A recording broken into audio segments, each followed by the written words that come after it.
घेऊन मी जेव्हा इंटरनॅशनली विषय विचार करतो तेव्हा इंटरनॅशनली मध्ये म्हणजे जपान पासून रशिया पर्यंत आणि इकडे साऊथ कोरिया पासून चीन पर्यंत वेगवेगळ्या देशांमधल्या असलेल्या अडचणी ह्या प्रचंड गंभीर स्वरूपाच्या आहेत. म्हणजे आपल्याला जे स्वातंत्र्य आहे पत्रकारितेमध्ये ते अन्य कोण्या ठिकाणी स्वातंत्र्य नाही, हे सत्य आहे. जर्नलिझम मध्ये आपल्याला वाटते की आपल्याकडेच गरिबी आहे, आपल्यापेक्षा खूप भयानक गरिबी अनेक देशांमध्ये आहे. म्हणजे त्रिपुरा सारख्या राज्यामध्ये लिहिण्यावर स्वातंत्र्य आहे, साऊथ कोरिया सारख्या देशांमध्ये लिहिण्यावर बंदी आहे.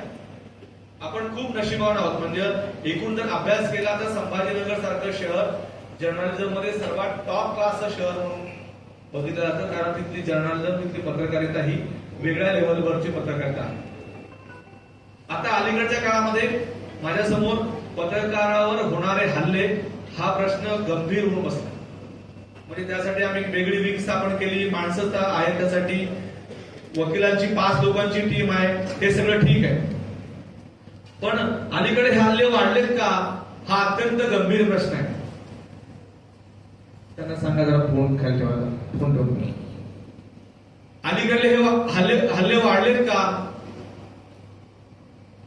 आणि 95 म्हणजे 100 पत्रकारांमधून 3च पत्रकारांवर हल्ले का होतात, तर त्या 3 पत्रकारांमध्ये 2 पत्रकार हे वैयक्तिक स्वरूपाची जर्नलिझम करतात म्हणून त्यांच्यावर हल्ले होतात.